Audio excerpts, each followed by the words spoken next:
إن الحمد لله نحمده ونستعينه ونستغفره ونعوذ بالله من شرور أنفسنا ومن سيئات أعمالنا من يهده الله فلا مضل له ومن يضلل فلا هادي له وأشهد أن لا إله إلا الله وحده لا شريك له وأشهد أن محمدا عبده ورسوله.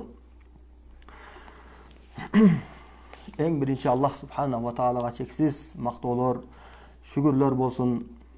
Rasulullah sallallahu aleyhi ve sellemga, al kişinin үй бүлөсүнө, сахабаларга жана бүткүл момун мусулмандарга Аллахтын саламы жана салаваты болсун. Ассаламу алейкум ва рахматуллахи ва баракатух. Айтпай өчүрүп тургула ушуларда. Ассаламу алейкум ва рахматуллахи ва баракатух. Урматтуу көрөрмандар, мынакей убада кылганыбыздай 6-күнү саат 9:10 мынакей сиздер менен түз эфирде олтурабыз. Иншаллах ушул отурушубузду Аллах разы кылган, разы боло турган отуруштардан кылсын. Иншаллах ушул жерде бизди угуп турган кишилер жакшы тилек максаттарына жетсин, ооруп аткан кишилерге Аллахым өзү шифа берсин. Ойлогон жагынан Аллах Таала бир жеңилдиктерди берген болсун. Дагы бир тааныштырып кетсек, азыр суроо жооп кылабыз. Бир аз ошол жин оорулар жөнүндө, сыйкыр жөнүндө маалыматтар беребиз. Анан жарым саат өткөндөн кийин сиздер менен рукуя окуйбуз. Иншалла бул рукуянын баштапкы бөлүмүн мен окуймун, кийинкисин шеригим Дамла окуйт. Рукуя окуп жатканда сөзсүз кунт менен ыхлас кылып, оюңарды бир жерге коюп, кунт менен аябай бир жан дүйнөбүз менен берилип угуп турсак, таасири болот. Баягы рукуянын ар бир нерсенин өзүнүн шарттары болгондой, рукуянын да өзүнүн шарттары бар, эрежелери бар. Ошол эрежени сактаган абалда олтурсак, иншалла Аллах субханаху ва таала бизге шифа берет. Анткени Аллах Таала Кур'ан-ы Керимде айтат: وَنُنَزِّلُ مِنَ الْقُرْآنِ مَا هُوَ شِفَاءٌ وَرَحْمَةٌ لِلْمُؤْمِنِينَ وَلَا يَزِيدُ الظَّالِمِينَ إِلَّا خَسَارًا. Biz Kur'an ayattары момундар үчүн шифа жана райым кылып түшүрдүк. Иншалла мен рукуяны окуп баштаганымда сиздер көздү жумган абалда громкоска коюп алып, башка эч нерсени ойлобой, Куранды гана угуп турсаңыздар, анан мен дагы сиздер сыяктуу ыхлас менен кунт коюп туруп Кур'ан окуймун. Ошол менен иншалла биз сиздер менен ортобузда максат кылган максатыбыз иншалла ишке ашат. Анан дагы бир маселе. Кече жакында ушул бир жуманын ичинде аябай көп СМСтер келди. Ооругандар тарабынан аларга бир көрсөтмөлөрдү бердик. Үйдөн аткарчу тапшырмаларды түшүндүрүп бердик. Анан ар кандай көйгөйлөр менен чалышты. Ошонун баарына биз бул жактан туруп көрсөтмөлөрдү, тапшырмаларды берип, алар ошол тапшырмаларды аткарып, иншалла жакшы жыйынтыктар болуп атат. Алхамдулилlah. Биз дагы аябай кубанычтабыз, сиздерге бир аз болсо дагы пайдабыз тийгенинен. Мен дагы бир маселени ушул жерде көтөрөйүн деп атам. Ошол СМСтердин арасында ушундай бир каракелерибизден, илимдүү кишилерден, илимдүү деп аталган кишилерден бир канча бир кандай десек болот, бир кеңеш, анан насааттар дагы бизге суроо катары түштү. Бул жерден кийинки адамдар тарабынан, ушундай бир илимдүүлөр тарабынан ушундай бир суроолор берилип калчу болсо, биз ошолорго алдын ала ушул жерден түз эфирден пайдаланып бир түшүндүрмө берип кетебиз. Биздин бул жерде жасап жаткан ишибиз жөнүндө. Көбү таң калышты, кандай ушул түз эфир менен дем салган, ушундай ооруларды лечение кылган ушу болчу эле. Силер бир жаңылыкты алып келип атасыңар динге. Анан бул нерсе биз динибиздин бир жолунда bunday нерсе жок. Куран бул адамдарды туура жолго жетектеш үчүн түшкөн. Адамдарды жашоолоруна өкүм бериш үчүн түшкөн, дем салыш үчүн түшпөгөн деген сыяктуу суроолор келип түштү. Мындай болот. Биз иншалла бул эфирде баштардан алдын аябай ойлонуп, пикирлеп, бир ар кандай бир терс жактарындагы, оң жактарындагы баарын бирдей карап, анан ушул нерсеге чечим чыгарып, бүгүн сиздердин алдыңыздарда отурабыз. Биринчиден ушул. Анан биздин сүйөнө турган жерибиз эмне десе, биз андан өкүм ала турган жерибиз, булагыбыз бул Куран жана сүннөттөгү жол. Ошонун негизинде биз бул жерге чыгып отурабыз. Эми бул рукуя шария деген эмне? Рукуя шария дегени Куран жана сүннөт менен дем салуу дегени. Бизден мурункулар да буну ушундай рукуя кылып келишкен, мындан кийин дагы болот. Бул шариятыбызда уруксат берилген нерсе. Расулуллах саллаллаху алейхи ва саллям хадисинде ушундай дейт: эгер рукуяда ширк аралашпаган болсо, ал эч нерсе эмес. Жасай бергиле рукуяны, рукуя окуй бергиле, эч нерсе эмес деген пайгамбар алейхиссаламдын хадиси бар. Анан бүгүнкү күндө көрүп атасыздар, бардыңыздар, бул оору аябай көбөйүп кетти. Тилекке каршы ар бир семьяда мындай оору бар. Бүгүн шу оору, шу көйгөй менен канча деген адамдар кыйналып жатышат. Канча деген адамдар бул оорун билип, анан билгенден кийин рукуячы, жакшы бир Курандын негизинде, чыныгы бир имандын негизинде рукуя кыла турган рукуячылар таба албай, рукуячы деген адамдар да көбөйүп кетти. Анан рукуячымын деп көз ачыктык кылып аткандар да толтура. Рукуячымын деп ошол рукуянын эрежелерин сактабай аткандар да толтура. Ошон үчүн бүгүн мына Кыргызстанда сиздерге бир ачык бир булак болсун деп, ушул жерден иншалла бизди көптөгөн рукуячылар да уксун деп, аларга бир эмгек болсун.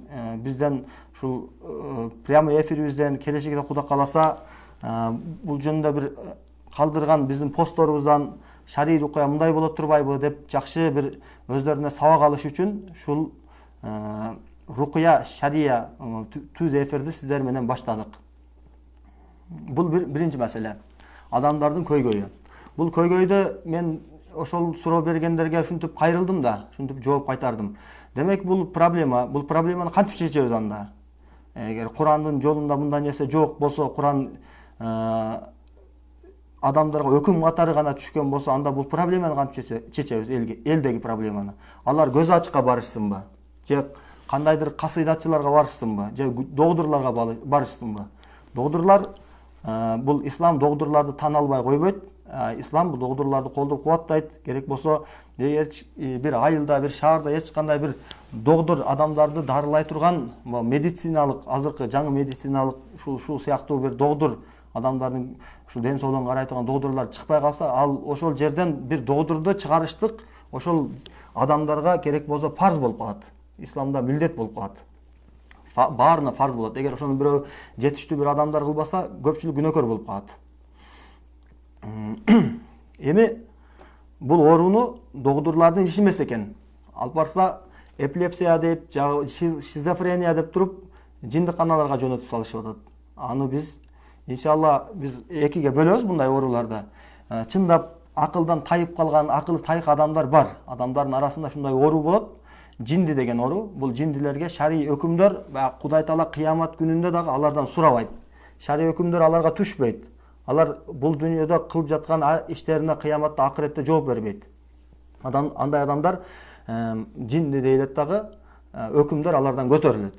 Акылдуу кишилерден Аллах субханаху ва таала ушул өзү түшүргөн пайгамбар, өзү жөнөткөн пайгамбардын артынан ээрчибегендиги үчүн, Курандагы өкүмдөр менен жашабагандыгы үчүн эртең Аллах Таала тургузуп сурайт. Эми мен айтайын деген маселе, бул ооруларды биз экиге бөлүп карайбыз. Эгер жин оорулардан улам, сыйкыр оорулардан улам, ушинтип шизофрения сыяктуу болуп калгандар болсо, аларды жок, бул жин шизофрения эмес. Сен айга турган тайпасына киресиң. Сени рукуя кылыш керек деп айтабыз дагы, аны өзүбүзгө алып калып туруп, аны рукуя кылабыз. Ушул оорудан арылганга Аллах биизнилла, Алланын кудурети менен жардам беребиз. Биринчиден шифа берүүчү Аллах албетте. Эгерде акылы тайык экендигин диагностика кылсак, окуп көргөндө аны билебиз. Өткөн сабактарыбызда буларды сиздерге айтып өттүк. Келген адамдар менен кандай мамиле жасалат экендигин. Эгерде анын оорусу акылы тайкы болуп, психологический жактан болсо, аларды биз догдурларга жөнөтөбүз. Ошол шизофрениянын жолу менен, ошол жол менен кетет. Анан дагы бир маселе, Куран, бул биз тартышпайбыз ал маселеде. Куран, жакшылап угалыңыздар, Куран бул адамдарга жашоолорундагы проблемаларга өкүм болуш үчүн түшкөн. Курандын жерге түшүрүлүштүктүн эң негизги максаты адамдар ал менен ар кайсы жашоонун тармагында проблемаларга дучар болгондо ошол проблемаларды ушул Курандан алып жашаганга буйрулганбыз. Эркектер дагы, аялдар дагы. Эми Курандын функциялары бар экен да, сиздерге мындай түшүндүрөйүн. Мисалы үчүн бир телефондун эң негизги максаты эмне? Суроо. Эң негизги максаты адамдар менен байланыш, алаканы жакын кылыш. Анын ичиндеги, телефондун ичиндеги функциялары башка, диктофону болсун, дагы башка эмелери болсун, видео башка эмелери болсун, булар экинчи даражалуу маселелер болуп калат дагы. Байланыш эң биринчи максаты телефондун, байланыш. Ошондой эле бул Куран, Аллахнын китеби, эң негизги жерге түшүрүлүштүктүн максаты Аллах Таала өзү айтат: "Тибянан ликулли шей", ар бир нерсени ачык жаркын кылып бериш үчүн биз мына аяттарды ар бир абалга ачык жаркын кылып бериш үчүн, өкүм болуш үчүн түшүрдүк дейт. Бул Курандын негизги максаты. Эми Куран рахмат экен. Рахмат бизге бир береке. Курандын шифа деген функциясы бар, береке деген функциясы бар, дагы толтура функциялары бар. Эми булар экинчи даражалуу маселелер. Дагы эскертип айтып кетели. Экинчи даражалуу маселелерди кабыл алып туруп, бизге керектүү маселелерди алып туруп, анан негизги маселелерин таштап койгон, бул дагы туура эмес нерсе. Мисалы үчүн ооруп калганда, жиңирип кеткенде же болбосо сыйкырланып калганда, рукуячыларга муктаж болот. Анан буну рукуячыларга барып окутуп, анан кийин ошол менен Куран менен ортодо мамилеси үзүлүп калса, бул туура эмес нерсе.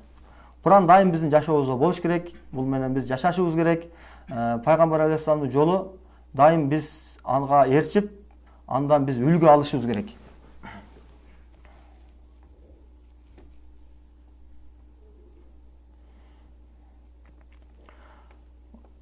Ошондуктан биз азыр сиздерге бир аз сыйкыр жана жин оорулардан айыгуу үчүн бир канча шарттар бар.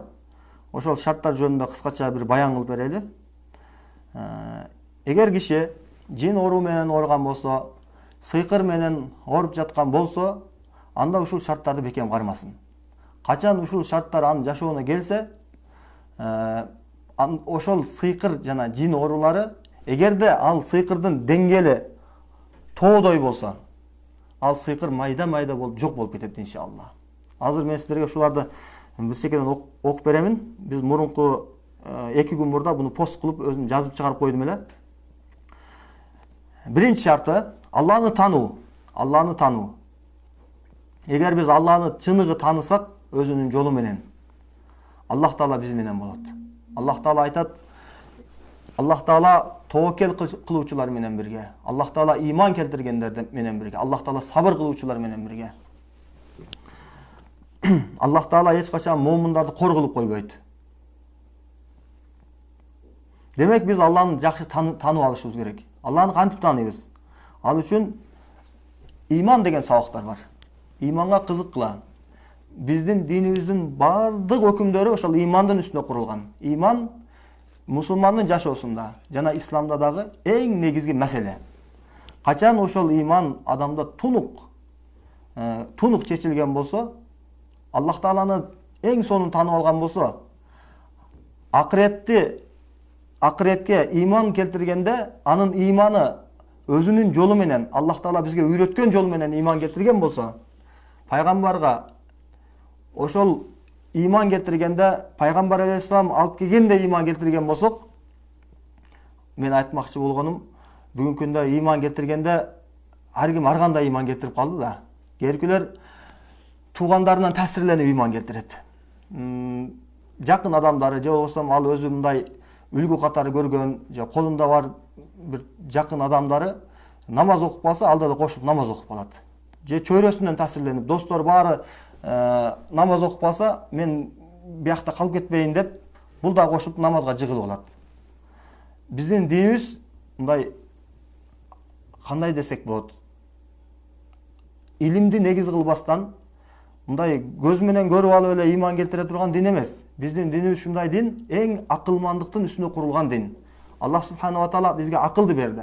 Ошол акылды талап кылып атат. Курандын жүздөгөн аяттарында асман жана жердин жаратылышында, күн түндүн алмашып турулушунда, мезгилдердин өзүнүн тартиби менен, эрежеси менен алмашып турулушунда Аллахтын бар экенине далилдер бар. Ошол инсан өзүнө карабайбы, эмнеден жаратылган экенине? Эмнеден жаратылды? Төбөгө карабайбы, кандай жаратылган экенине? Асманга карасын, жерге карасын. Биз асманды моминтип жаратып койдук, жерди минтип жараттык.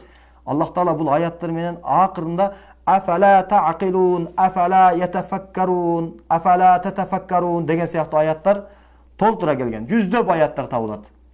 Расулуллах саллаллаху алейхи ва саллам Меккеге биринчи дин ага пайгамбарлык түшүрүлүп, пайгамбар болгондон кийин Куран ага түшүп баштаганда, ошол Меккеден Мединага көчкөнгө чейин 13 жыл убакыттын ичинде мына ушундай аяттар түшкөн.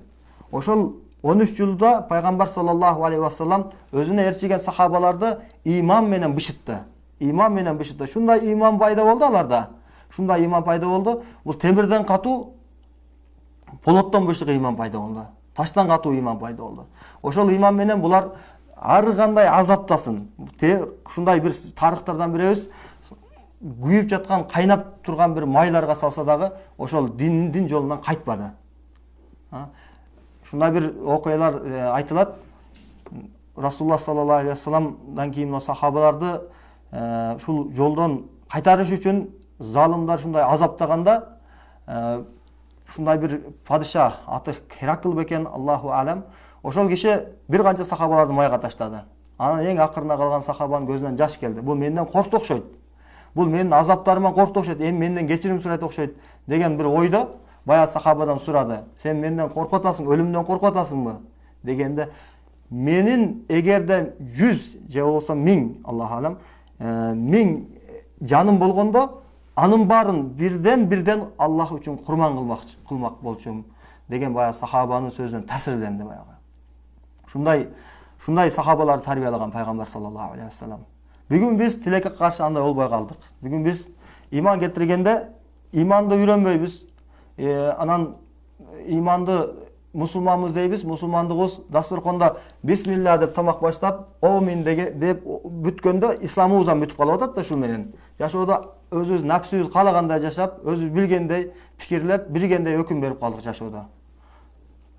Шондуктан бул жин оруудан ким, сыйкыр оруудан ким айыгам десе, бул Алланы таныш керек биринчи. Анын биринчи шарты Алланы тануу, иман менен сугарылуу. Качан бул иман эгерде жүрөккө бекем бышык келсе, бул иман жүрөккө бекем келгенде, баягы бизге күрөшүп аткан батылдар, көз ачыктын сыйкырлары, дубалары, анын жасаган сыйкырлары, же болбосо анын жиберген жиндери бул жерде тура албай калат. Анткени акыйкат келди да жүрөгүңүзгө. Акыйкат келгенде батыл өз-өзүнөн кетет. Экинчиден, экинчи шарты каза кадарга иман келтирүү. Тактап айтканда жакшылык жана жамандык Алладан экенин жүрөккө алып келүү. Жакшылык жана жамандык Алладан деп иман келтиребиз баарыбыз. Пешениңде жазылганы, тагдырыңдагыны көрөсүң деген сөздөр айтылып жүрбөйбү? Кантип иман келтиребиз эми жакшылык жана жамандык Алладан деп? Кантип иман келтиребиз десек, бул иман мындай болот. Адам баласы бул дүйнөгө келгенден кийин анын жашоосуна дайыма бир жамандык, бир жакшылык келип турат. Дайыма адам дуучар болот жамандыкка жана жакшылыкка. Жамандык бул адам табияты каалабаган, адам такыр каалабаган иштер бул жамандык деп айтылат. Жакшылык дегени адамды бир шат кыла турган, курсант кыла турган абалдарды жакшылык дейбиз. Ошол жакшылык келгенде момун адам шүгүр кылат экен. Ошол шүгүр кылгандыгы үчүн Аллах таала ага ажыр берет. Жамандык келгенде момун адам ошол мусибатка сабыр кылат. Жана ошол сабыр кылгандыгы үчүн Аллах таала ажыр берет. Иман келтирүү дегени бул баары Алладан болуп атат дегени. Жамандык, жакшылык Алланын каалоосу менен болуп атат. Көз ачык көз ачыктыгын кылат, сыйкырчы сыйкырчылыгын кылат. Бирок анын сыйкырчылыгы таасир этиши да мүмкүн, этпеши да мүмкүн. Бир гана Алланын каалоосу менен болот анын баары. Аллах эгер каалабаса, эч нерсе болбойт. Ошон үчүн биз кылып аткан кишилер өзү жооп берет. Алар Алланын каалоосу менен болду, тиги көз ачык, ал ушундай апапакай, ал эч кандай күнөөдөн ары дебейбиз. Ал кылып аткан арам ишине албетте жооп берет. Бул дүйнөдө да көрөт, акыретте дагы анын азабы катуу экендигин иншалла албетте көзү менен көрөт. Аллах Таала аларга көргөзөт. Ошон үчүн бизге көпчүлүк кайрылат. Ушул СМСтерден дагы көптөгөн суроолор келди. WhatsApp аркылуу, мессенджер аркылуу. Буларды кандай кылсак болот? Буларды бир көз ачыктарды деп, же болбосо өзүнүн жакындарын, абысынын же кайненесин же башкаларын ушул ооруну ошолор себептен болуп атат деп билип алгандар бар да. Жок, андай эмес. Исламда анын факты, далили болуш керек. Далили болбосо аны айта албайбыз эч нерсе деп. Пикир чалгытып атасыңар.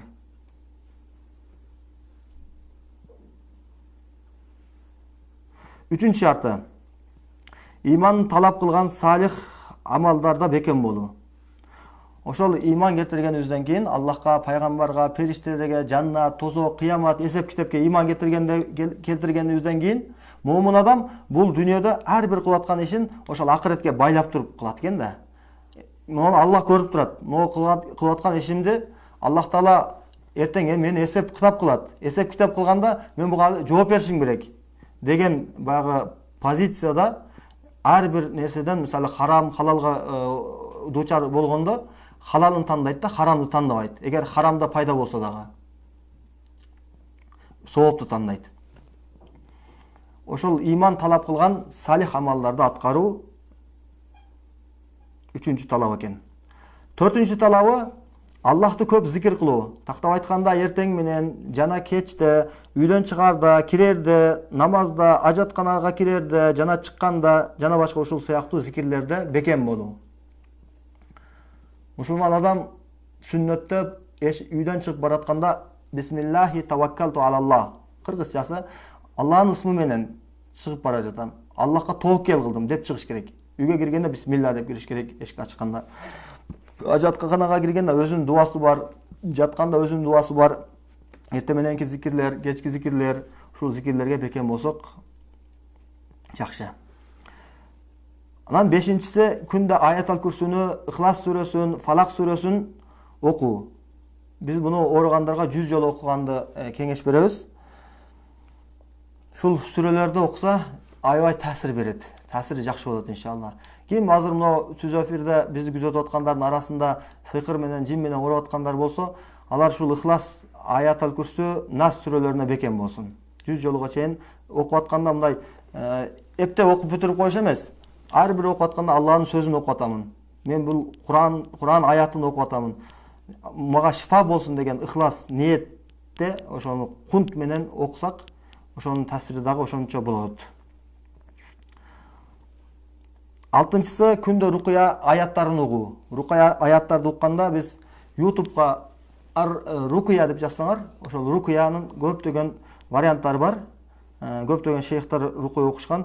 Ошону каалаганын тандап алып туруп, күндө 1 сааттан 3 саатка чейин угуш керек. Жетинчиси ажва курмасынан күндө 7 дана жеп туруу. Ажва курмасы жөнүндө пайгамбар алейхиссаламдан сахih хадис бар. Ким ошол ажва курмасын жесе, ал кишиге ошол күнү сыйкыр да, уу да таасир кылбайт деген Аллах алам. Жетинчиси дарат менен жүрүү. Анан арам нерселерден тыйылуу. 10-чусу, 9-чусу дүйшөмбү жана бейшемби күндөрү нафил орозо кармоо. 10-чусу күндө Бакара сүрөсүн окуш керек. Эгер өзүңөр окуй албасаңар, анда Бакара сүрөсүн уккула. Анткени пайгамбар алейхиссаламдан хадис бар: "Инна шайтана янфиру минал бейти аллати туqra'u суратул Бакара." Бакара сүрөсү окулган үйдөн шайтан качат деген пайгамбар алейхиссаламдан хадис бар.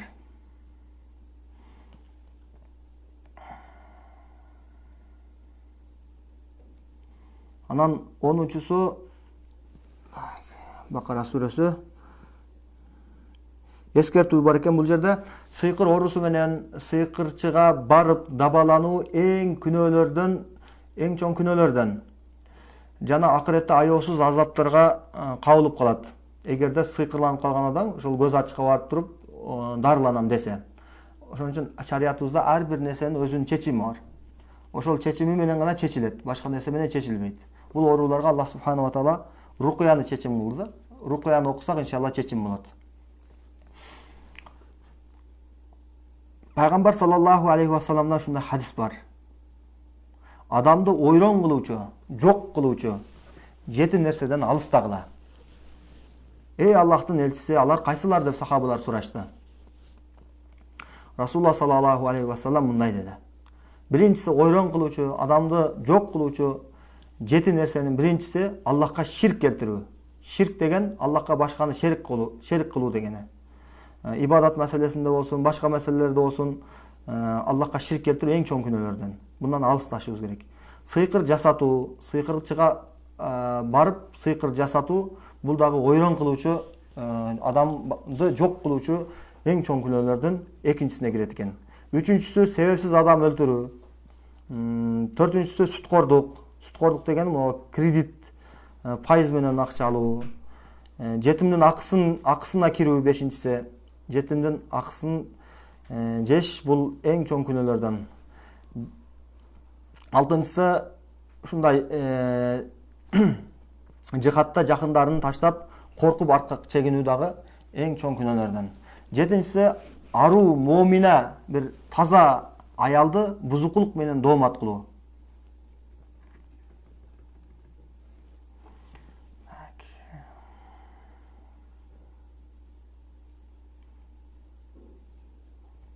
Алтынчысы ушундай SMS-lerdi карап коелучу.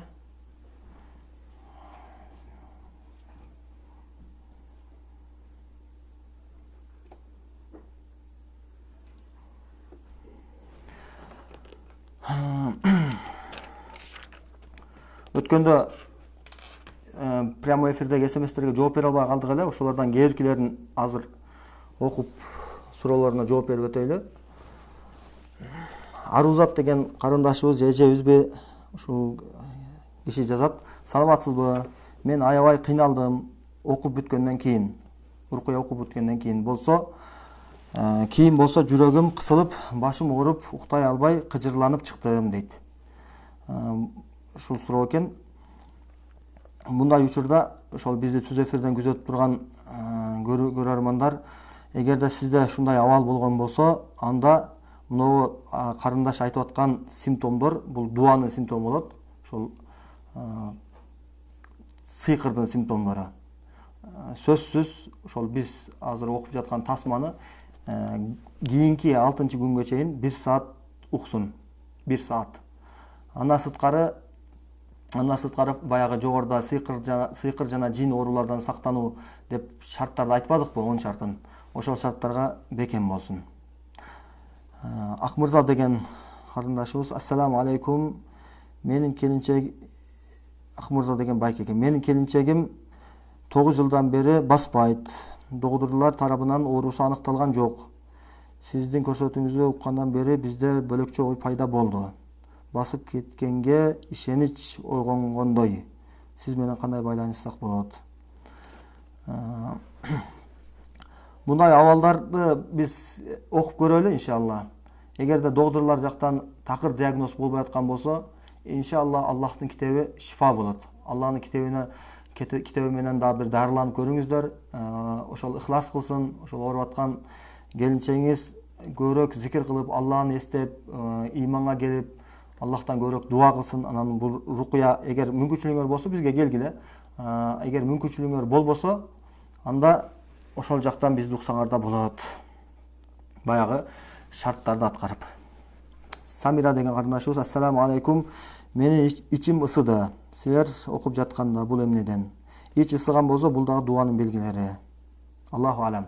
Анан биз сиздер менен түз эфирде болсок дагы мындай жандуу алдыбызда болбогондуктан бул нерсени биз диагностикабыз кандай десек болот? Диагностика белгилерге карап айта беребиз. Бирок кээде ката болуп калышы мүмкүн. Мисалы үчүн биз дуа деген маселе көзүккөн болуп чыгып калышы мүмкүн. Же көзүгүү менен ооруп аткан кишини биз дуа деп адашып айтып калган болушубуз мүмкүн. Эң башкысы диагностика оору бар экендиги точно. Эгерде мындай белгилер болгон болсо. Айсалкын деген сиз дуба кылдырган адамды сүрөттөп айтып, сүрөттөн айтып бере аласызбы? Сүрөт маселеси. Көпчүлүк ушул сүрөт менен окуп бересизби деп кайрылышат. Жок, сүрөттүн рукуяга эч кандай байланышы жок. Сүрөттү ошол көз ачыктар сүрөтүңдү алып кел, анын сүрөтүн алып кел, сүрөтү менен сыйкыр кылуу деген нерсе көз ачыктарда бар. Анын таасир этеби десе таасир этет Аллахтын кудурети менен. Бирок сүрөттүн шарий рукуяга тиешеси жок. Дагы бир ушул жерде маалымат, эгерде сизде бирөө рукуя окуп атканда атаңдын атын же апаңдын атын айт деп сураса, билип алыңыз, ал көз ачык болот. Көз ачыктардын дагы симптомдорун иншалла кеңири айтып өтөбүз кийинки сабактарда. Көз ачык эң биринчи сизден сурай турган суроосу ушул болот. Атаңдын атын айт, апаңдын атын айт деп туруп, анан сүрөт сурайт.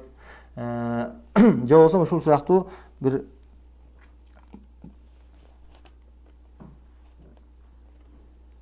ошол дуба кылган адамдын дубасын кайтарып, жандыргыдай кылып, ага бир нерсе окутса болобу, же бир жан дүйнөсүн кыйнаса болобу дейт.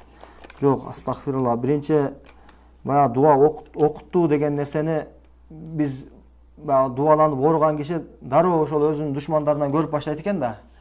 Баягы инсандык кылып түшүнбөстүктөн.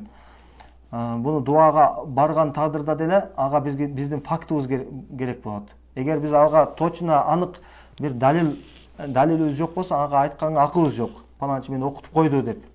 Аны бул күмөндүн негизинде ага бир жаман көрүү, жек көрүү, анан ошол жек көрүүнүн натыйжасында аны дагы башка сыйкырчыга барып дубалатуу акмакчылык.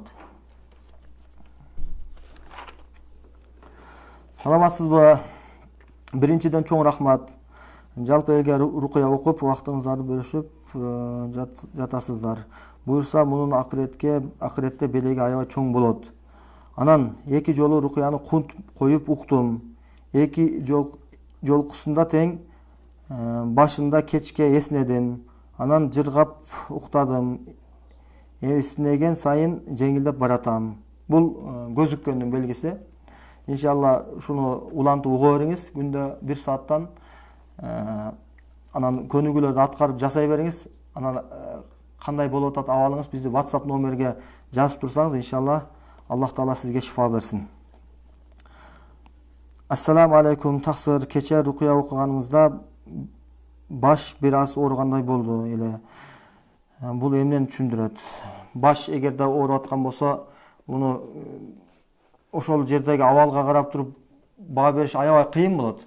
Бирок кийинки дагы бир угуп көрүңүз. Кийин дагы ушул баш оору дагы кайталанган болсо, именно рукуя угуп атканда, анан түштөрүңүз бузулуп аткан болсо, түштө жылан, ит, жаш балдарды көрүп, жүрөк сыгылып, башыңыздын ооруусу жылып ооруп аткан болсо, мигрен сыяктуу, арт жагы, анан жан, башыңыздын чекеси, ошол эгер ушундай абал болуп аткан болсо, сизде дуа бар экендигине белги болот.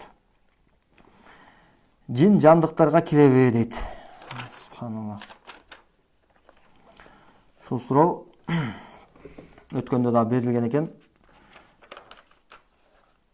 Жиндин айбанаттарга, жаныбарларга зыян береби, бербейби деген биздин далилибиз жок. Анткени адамга зыян береби, бербейби дегенге биздин шариаттан далилибиз бар. Анын биз жашоодо дагы, вакыйда дагы аны көрүп атабыз, сезги органдарыбыз менен. Ошон үчүн биз аны айта алабыз, бирок жан заттар аларда акыл болбогондугу үчүн буларга кирбейт деп баа беребиз. Кирем, ошон үчүн кирбейт дегенде биз айтсак, кирет дегендердин далили болсо анда айтсын. Буга далил ушундай болот.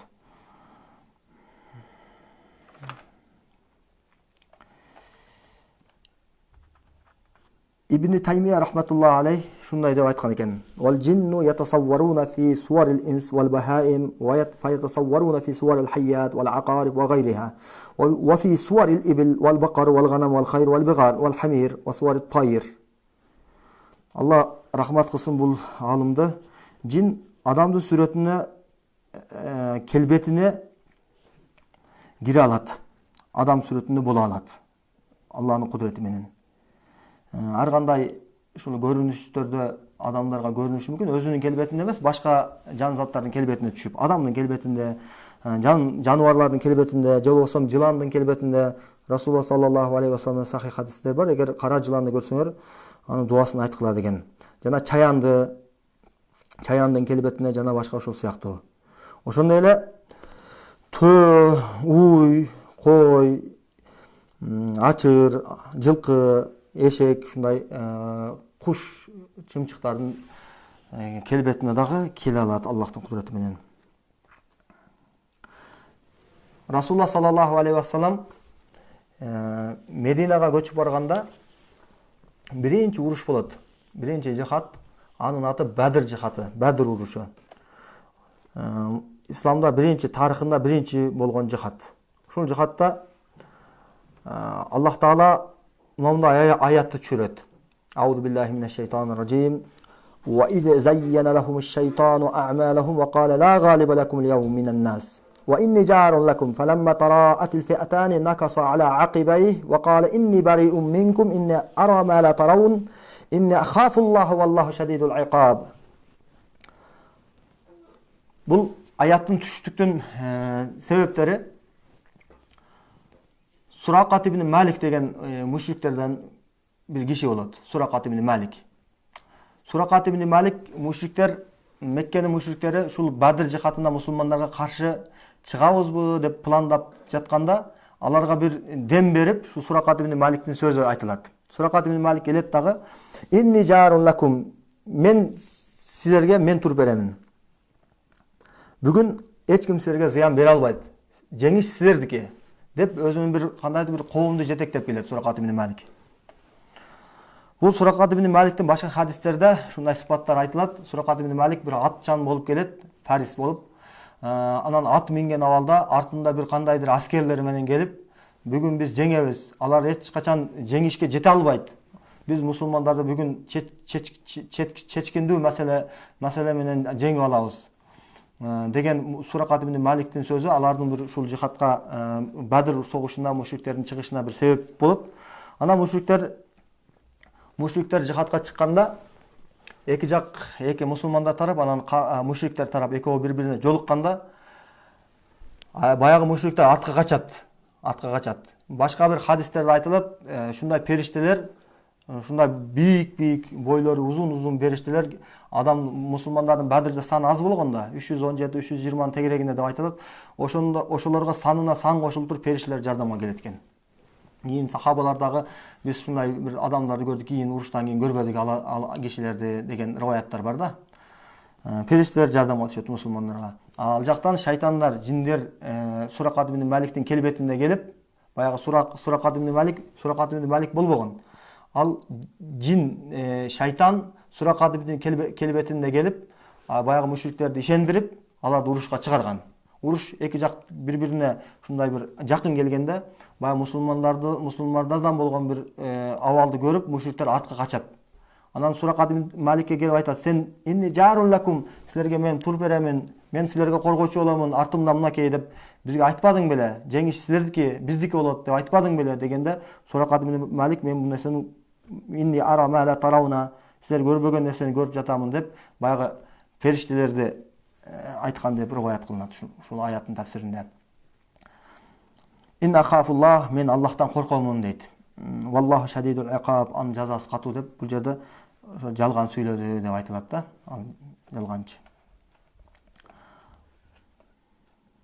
Дагы бир ушундай окуя болгон мусулмандардын тарыхында, пайгамбар алейхиссаламдын доорунда Мекке мушриктери пайгамбар алейхиссалам Меккеден Мединеге хижрат кылаардан алдын Меккедеги Дарун Надва деген бир уюшма бар эле, азыркыдай бир чогулуу.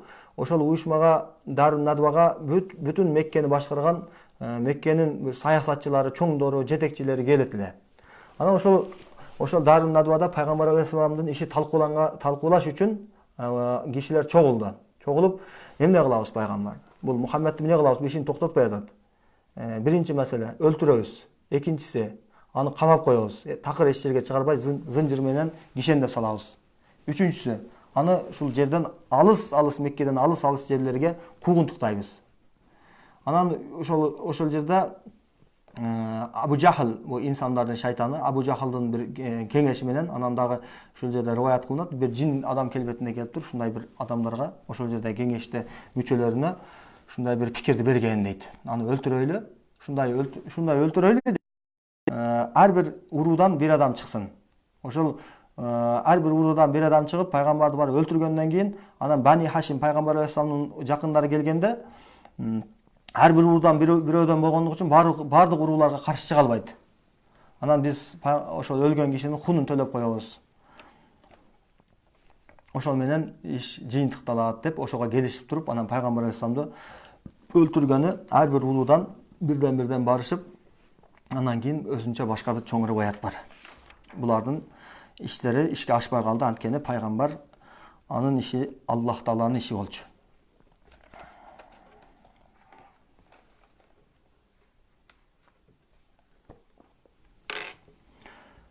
Канча болуп калды минутабыз?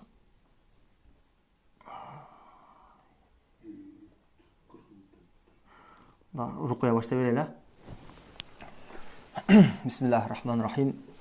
Азыр баарыбыз кунт менен ыхлас кылып, оюбузду, пикирибизди башка нерселер жөнүндө жүрүтпөй, Куранды гана тыңдап турабыз. Канчалык кунт менен, ыхлас менен уксак, ошончолук иншалла таасир болот. Анда эмесе баштайбыз.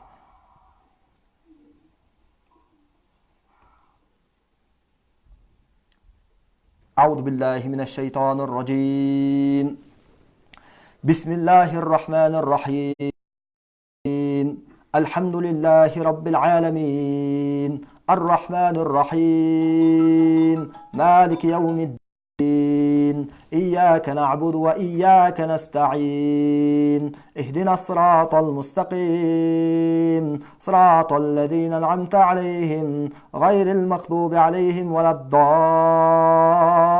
الضالين بسم الله الرحمن الرحيم ألف لام ميم ذلك الكتاب لا ريب فيه هدى للمتقين الذين يؤمنون بالغيب ويقيمون الصلاة ومما رزقناهم ينفقون والذين يؤمنون بما أنزل إليك وما أنزل من قبلك وبالآخرة هم يوقنون أولئك على هدى من ربهم وأولئك هم المفلحون بسم الله الرحمن الرحيم واتبعوا ما تتلو الشياطين على ملك سليمان وما كفر سليمان ولكن الشياطين كفروا يعلمون الناس السحر يعلمون الناس السحر يعلمون الناس السحر يعلمون الناس السحر يعلمون الناس السحر يعلمون الناس السحر يعلمون الناس السحر يعلمون الناس السحر وما أنزل على الملكين ببابل هاروت وماروت وما يعلمان من أحد حتى يقولا إنما نحن فتنة فلا تكفر فيتعلمون منهما ما يفرقون به بين المرء وزوجه وما هم بضارين به من أحد إلا بإذن الله ويتعلمون ما يضرهم ولا ينفعهم ولقد علموا لمن اشتراه ما له في الآخرة من خلاق ولبئس ما شروا به أنفسهم لو كانوا يعلمون بسم الله الرحمن الرحيم الله لا إله إلا هو الحي القيوم لا تأخذه سنة ولا نوم له ما في السماوات وما في الأرض من ذا الذي يشفع عنده إلا بإذنه يعلم ما بين أيديهم وما خلفهم ولا يحيطون بشيء من علمه إلا بما شاء وسع كرسيه السماوات والأرض ولا يؤوده حفظهما وهو العلي العظيم لا إكراه في الدين قد تبين الرشد من الغي فمن يكفر بالطاغوت ويؤمن بالله فقد استمسك بالعروة الوثقى لا انفصام لها والله سميع عليم الله ولي الذين آمنوا يخرجهم من الظلمات إلى النور والذين كفروا أولياؤهم الطاغوت يخرجونهم من النور إلى الظلمات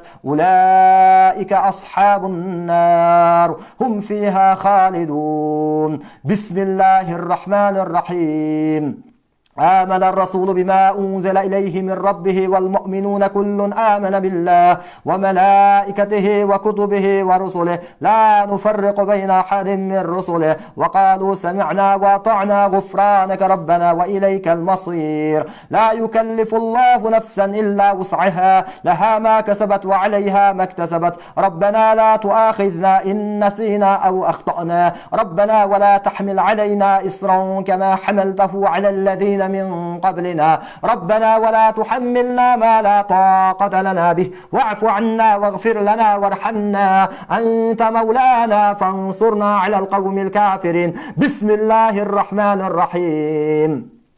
شهد الله أنه لا إله إلا هو والملائكة وأولو العلم قائما بالقسط لا إله إلا هو العزيز الحكيم. إن الدين عند الله الإسلام وما اختلف الذين أوتوا الكتاب إلا من بعد ما جاءهم العلم بغيا بينهم فمن يكفر بآيات الله فإن الله سريع الحساب. بسم الله الرحمن الرحيم. وأوحينا إلى موسى أن ألقى عصاك فإذا هي تلقف ما يأفكون فوقع الحق وبطل ما كانوا يعملون فغلبوا هنالك وانقلبوا صاغرين وألقي السحرة ساجدين وألقي السحرة ساجدين وألقي السحرة ساجدين وألقي السحرة ساجدين وألقي السحرة ساجدين وألقي السحرة ساجدين قالوا آمنا برب العالمين رب موسى وهارون. بسم الله الرحمن الرحيم. وألق ما في يمينك تلقف ما صنعوا إنما صنعوا كيد ساحر ولا يفلح الساحر حيث أتى ولا يفلح الساحر حيث أتى فألقي السحرة سجدا قالوا آمنا برب هارون وموسى فلما ألقوا قال موسى ما جئتم به السحر إن الله سيبطله إن الله سيبطله إن الله سيبطله إن الله سيبطله إن الله سيبطله إن الله لا يصلح عمل المفسدين ويحق الله الحق بكلماته ولو كره المجرمون. بسم الله الرحمن الرحيم. قل يا أيها الكافرون لا أعبد ما تعبدون ولا أنتم عابدون ما أعبد ولا أنا عابد ما عبدتم ولا أنتم عابدون ما أعبد لكم دينكم ولي دين. بسم الله الرحمن الرحيم. قل هو الله أحد الله الصمد لم يلد ولم يولد ولم يكن له كفوا أحد. بسم الله الرحمن الرحيم. قل أعوذ برب الفلق من شر ما خلق ومن شر غاسق إذا وقب ومن شر النفاثات في العقد ومن شر حاسد إذا حسد. بسم الله الرحمن الرحيم. قل أعوذ برب الناس ملك الناس إله الناس من شر الوسواس الخناس الذي يوسوس في صدور الناس من الجنة والناس. بسم الله الرحمن الرحيم.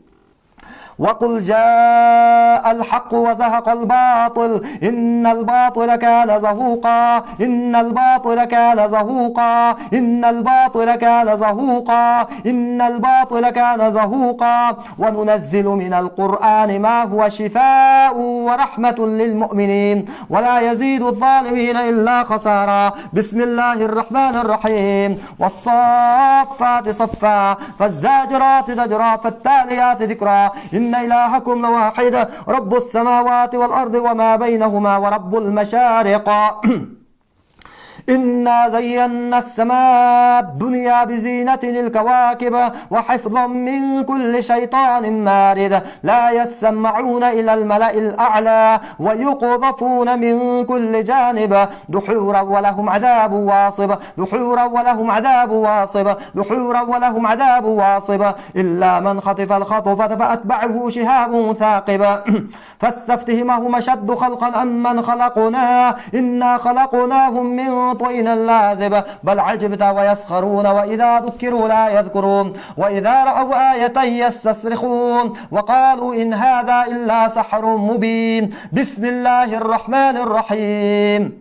يا معشر الجن والإنس إن استطعتم أن تنفذوا من أقطار السماوات والأرض فانفذوا لا تنفذون إلا بسلطان. فبأي آلاء ربكما تكذبان؟ يرسل عليكما شواظ من نار ونحاس فلا تنتصران. فبأي آلاء ربكما تكذبان؟ بسم الله الرحمن الرحيم. الحمد لله رب العالمين الرحمن الرحيم مالك يوم الدين إياك نعبد وإياك نستعين اهدنا الصراط المستقيم صراط الذين أنعمت عليهم غير المغضوب عليهم ولا الضالين. ألف لام ميم ذلك الكتاب لا ريب فيه هدى للمتقين الذين يؤمنون بالغيب ويقيمون الصلاة ومما رزقناهم ينفقون والذين يؤمنون بما أنزل إليك وما أنزل من قبلك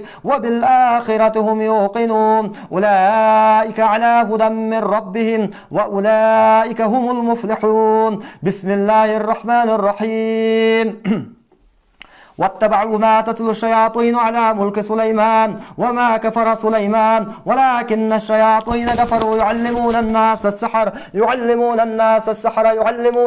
السحر وما أنزل على الملكين ببابل هاروت وماروت وما يعلمان من أحد حتى يقولا إنما نحن فتنة فلا تكفر فيتعلمون منهما ما يفرقون به بين المرء وزوجه وما هم بضارين به من أحد إلا بإذن الله ويتعلمون ما يضرهم ولا ينفعهم ولقد علموا لمن اشتراه ما له في الآخرة من خلاق ولبئس ما شروا به أنفسهم لو كانوا يعلمون. بسم الله الرحمن الرحيم. وإلهكم إله واحد لا إله إلا هو الرحمن الرحيم. إن في خلق السماوات والأرض واختلاف الليل والنهار والفلك التي تجري في البحر بما ينفع الناس وما أنزل الله من السماء من ماء فأحيا به الأرض بعد موتها وبث فيها من كل دابة وتصريف الرياح والسحاب المسخر بين السماء والأرض لآيات لقوم يعقلون.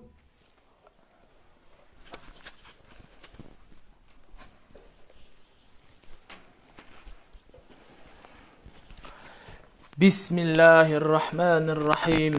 إن الحمد لله ونحمده ونستعينه ونستغفره ونعوذ بالله من شرور أنفسنا ومن سيئات أعمالنا من يهده الله فلا مضل له ومن يضلله فلا هادي له وأشهد أن لا إله إلا الله وأن محمدا عبده ورسوله. بسم الله الرحمن الرحيم.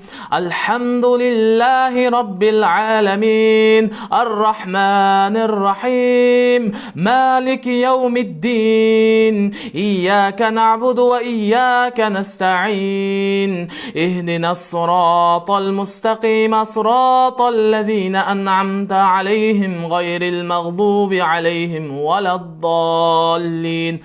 بسم الله الرحمن الرحيم. الحمد لله رب العالمين الرحمن الرحيم مالك يوم الدين إياك نعبد وإياك نستعين اهدنا الصراط المستقيم صراط الذين أنعمت عليهم غير المغضوب عليهم ولا الضالين. بسم الله الرحمن الرحيم.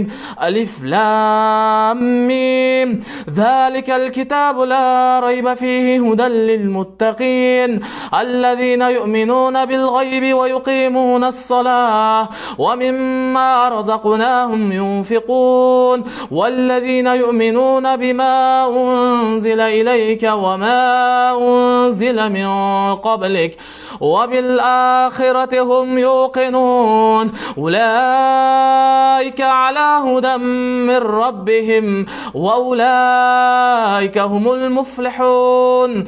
أعوذ بالله السميع العليم من الشيطان الرجيم. واتبعوا ما تتلو الشياطين على ملك سليمان وما كفر سليمان ولكن الشياطين كفروا يعلمون الناس السحر وما أنزل على الملكين ببابل هاروت وماروت وما يعلمان من أحد حتى يقولا إنما نحن فتنة فلا تكفر فيتعلمون منهما ما يفرقون به بين المرء وزوجه وما هم بضارين به من أحد إلا بإذن الله ويتعلمون ما يضرهم ولا ينفعهم ولقد علموا لمن اشتراه ما له في الآخرة من خلاق ولبئس ما شروا به أنفسهم لو كانوا يعلمون. أعوذ بالله السميع العليم من الشيطان الرجيم. والصافات صفا فالزاجرات زجرا فالتاليات ذكرا إن إلهكم لواحد رب السماوات والأرض وما بينهما إنا زينا السماء الدنيا بزينة الكواكب وحفظا من كل شيطان مارد لا يسمعون إلى الملأ الأعلى ويقذفون من كل جانب دحورا ولهم عذاب واصب إلا من خطف الخطفة فأتبعه شهاب ثاقب. بسم الله الرحمن الرحيم. واتبعوا ما تتلو الشياطين على ملك سليمان وما كفر سليمان ولكن الشياطين كفروا يعلمون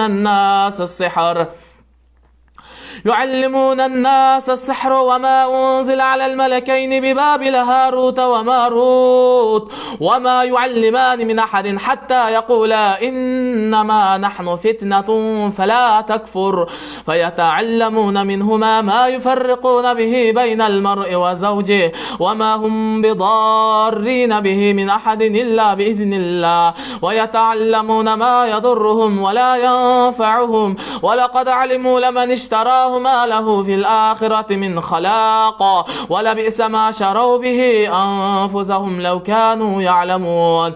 بسم الله الرحمن الرحيم.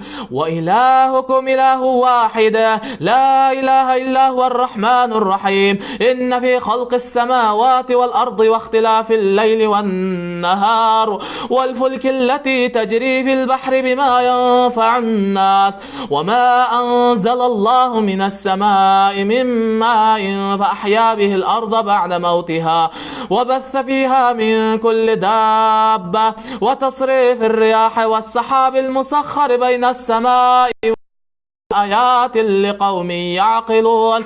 أعوذ بالله السميع العليم من الشيطان الرجيم. الله لا إله إلا هو الحي القيوم لا تأخذه سنة ولا نوم له ما في السماوات وما في الأرض من ذا الذي يشفع عنده إلا بإذنه يعلم ما بين أيديهم وما خلفهم ولا يحيطون بشيء من علمه إلا بما شاء وسع كرسيه السماوات والأرض ولا يؤوده حفظهما وهو العلي العظيم. أعوذ بالله السميع العليم من الشيطان الرجيم. آمن الرسول بما أنزل إليه من ربه والمؤمنون كل آمن بالله وملائكته وكتبه ورسله لا نفرق بين أحد من رسله وقالوا سمعنا وأطعنا غفرانك ربنا وإليك المصير. لا يكلف الله نفسا إلا وسعها لها ما كسبت وعليها ما اكتسبت ربنا لا تؤاخذنا إن نسينا وأخطأنا ربنا ولا تحمل علينا إصرا كما حملته على الذين من قبلنا ربنا ولا تحملنا ما لا طاقة لنا به واعف عنا واغفر لنا وارحمنا أنت مولانا فانصرنا على القوم الكافرين. أعوذ بالله السميع العليم من الشيطان الرجيم. شهد الله أنه لا إله إلا هو والملائكة وأولو العلم قائما بالقسط بالقسط لا إله إلا هو العزيز الحكيم إن الدين عند الله الإسلام وما اختلف الذين أوتوا الكتاب إلا من بعد ما جاءهم العلم بغيا بينهم فمن يكفر بآيات الله فإن الله سريع الحساب بسم الله الرحمن الرحيم وإلهكم إله واحد لا إله إلا هو الرحمن الرحيم إن في خلق السماوات والأرض واختلاف الليل والنهار والفلك التي تجري في البحر بما ينفع الناس وما أنزل الله من السماء من ماء فأحيا به الأرض بعد موتها وبث فيها من كل دابة وتصريف الرياح والسحاب المسخر بين السماء والأرض لآيات لقوم يعقلون بسم الله لا حول ولا قوة إلا بالله العلي العظيم بسم الله لا حول ولا قوة إلا بالله العلي العظيم بسم الله لا حول ولا قوة إلا بالله العلي العظيم لا حول ولا قوة إلا بالله لا حول ولا قوة إلا بالله لا حول ولا قوة إلا بالله لا إله إلا الله وحده لا شريك له له الملك وله الحمد وهو على كل شيء قدير لا إله إلا الله وحده لا شريك له له الملك وله الحمد وهو على كل شيء قدير أعوذ بالله السميع العليم من الشيطان الرجيم من همزه ونفخه ونفثه لا إله إلا الله وحده لا شريك له له الملك وله الحمد وهو على كل شيء قدير أعوذ بالله السميع العليم من الشيطان الرجيم بسم الله الرحمن الرحيم وقل جاء الحق وزهق الباطل إن الباطل كان زهوقا وننزل من القرآن ما هو شفاء ورحمة للمؤمنين ولا يزيد الظالمين إلا خسارا بسم الله الرحمن الرحيم والصافات صفا فالزاجرات زجرا فالتاليات ذكرا إن إلهكم لواحد رب السماوات والأرض وما بينهما ورب المشارق إنا زينا السماء الدنيا بزينة الكواكب وحفظا من كل شيطان مارد لا يسمعون إلى الملأ الأعلى ويقذفون من كل جانب دحورا ولهم عذاب واصب دحورا ولهم عذاب واصب دحورا ولهم عذاب واصب إلا من خطف الخطفة فأتبعه شهاب ثاقب أعوذ بالله السميع العليم من الشيطان الرجيم واتبعوا ما تتلو الشياطين على ملك سليمان وما كفر سليمان ولكن الشياطين كفروا يعلمون الناس السحر يعلمون الناس السحر يعلمون الناس السحر يعلمون الناس السحر وما أنزل على الملكين ببابل هاروت وماروت وما يعلمان من أحد حتى يقولا إنما نحن فتنة فلا تكفر فيتعلمون منهما ما يفرقون به بين المرء وزوجه وما هم بضارين به من أحد إلا بإذن الله ويتعلمون ما يضرهم ولا ينفعهم ولقد علموا لمن اشتراه ما له في الآخرة من خلاق ولبئس ما شروا به أنفسهم لو كانوا يعلمون بسم الله الرحمن الرحيم وإلهكم إله واحد لا إله إلا هو الرحمن الرحيم إن في خلق السماوات والأرض واختلاف الليل والنهار والفلك التي تجري في البحر بما ينفع الناس وما أنزل الله من السماء من ماء فأحيا به الأرض بعد موتها وبث فيها من كل دابة السحاب وتصريف الرياح والسحاب المسخر بين السماء والأرض لآيات لقوم يعقلون. أعوذ بالله السميع العليم من الشيطان الرجيم. شهد الله أنه لا إله إلا هو والملائكة وأولو العلم قائما بالقسط لا إله إلا هو العزيز الحكيم. إن الدين عند الله الإسلام وما اختلف الذين أوتوا الكتاب إلا من بعد ما جاءهم العلم بغيا بينهم فمن يكفر بآيات الله فإن الله سريع الحساب. أعوذ بالله السميع العليم من الشيطان الرجيم. واتبعوا ما تتلو الشياطين على ملك سليمان وما كفر سليمان ولكن الشياطين كفروا يعلمون الناس السحر وما أنزل على الملكين ببابل هاروت وماروت وما يعلمان من أحد حتى يقولا إنما نحن فتنة فلا تكفر فيتعلمون منهما ما يفرقون به بين المرء وزوجه وما هم بضارين به من أحد إلا بإذن الله ويتعلمون ما يضرهم ولا ينفعهم ولقد علموا لمن اشتراه ما له في الآخرة من خلاق ولبئس ما شروا به أنفسهم لو كانوا يعلمون. بسم الله الرحمن الرحيم.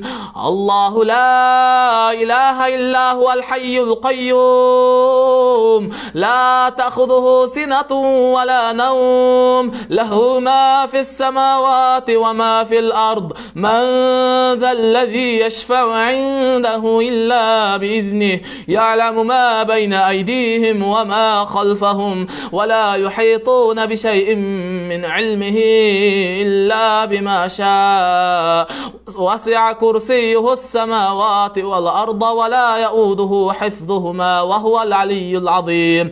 لا إكراه في الدين قد تبين الرشد من الغي فمن يكفر بالطاغوت ويؤمن بالله فقد استمسك بالعروة الوثقى لا انفصام لها والله سميع عليم.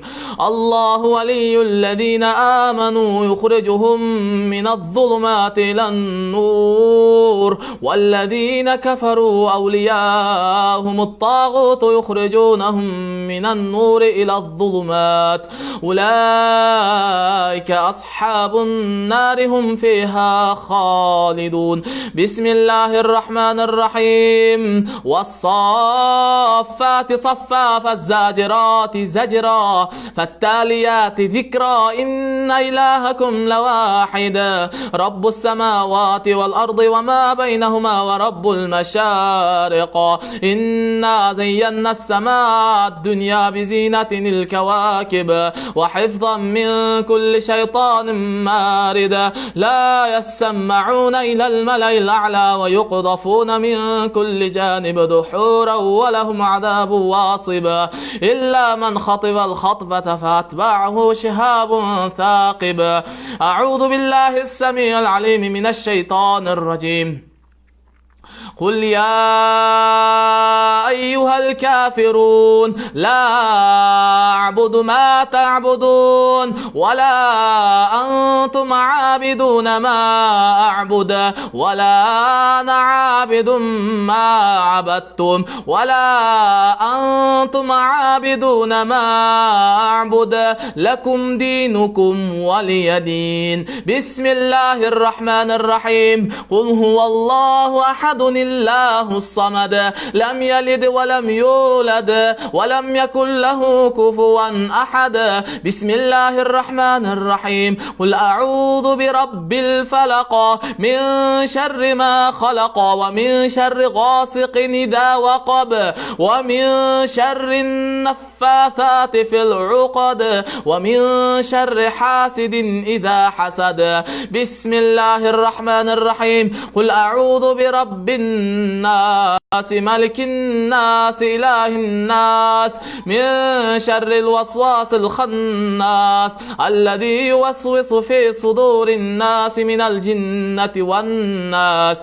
أعوذ بالله السميع العليم من الشيطان الرجيم. واتبعوا ما تتلو الشياطين على ملك سليمان وما كفر سليمان ولكن الشياطين كفروا يعلمون الناس السحر وما أنزل على الملكين ببابل هاروت وماروت وما يعلمان من أحد حتى يقولا إنما نحن فتنة فلا تكفر فيتعلمون منهما ما يفرقون به بين المرء وزوجه وما هم بضارين به من أحد إلا بإذن الله. صدق الله العظيم. سبحان ربك رب العزة عما يصفون وسلام على المرسلين والحمد لله رب العالمين. Elhamdülillahi Rabbil alemin. Allah'ım o yaratkan Allah özüne çeksiz alkışlar, maktulur Peygamber aleyhisselam'a salam salavatlar olsun. O yaratkan ege biz okulgan Kur'an-ı Kerim ayatların bul bendelerine ugup jatkan ihlas menen ugup jatkan bendelerine şifa kıl. Sıyqır jana anın türlörün jedirilgen, içirilgen arkanday sıyqırın türlörün Kur'an-ı Kerim ayatları menen ketirgen, şifa bergen, batıl kılgın, jok kılgın ya Rabbil alemin. Kur'an nuru menen yüreklerini nurlantırgın, karangı yaşoların özüň nurga aylantırgın, kıyınçılıklarını, tüşüklerini jеңилдетkin. Ya Rabbil alemin, üybülelerine tınçlık ber, berekeni jadır ya Rabbil alemin, özüň taraptan toluk şifany düşür. Sana sığınıp senden gana jardam suraybız, o jaratkan ege biz. Ya Rabbil alemin, özüň bizge hidayat, tawfik bergen tuğra jolundan adaştırbagın. Ya Rabbil alemin, imanda, islamda, ibadatta bizdi bekem kılgın. Ya Rahman, ya Rahman. رب الناس أذهب البأس واشفي أنت الشافي لا شفاء إلا شفاؤك شفاء لا يغادر سقما. اللهم ربنا آتنا في الدنيا حسنة وفي الآخرة حسنة وقنا عذاب النار. تقبل منا إنك أنت السميع العليم برحمتك يا أرحم الراحمين. الله أكبر.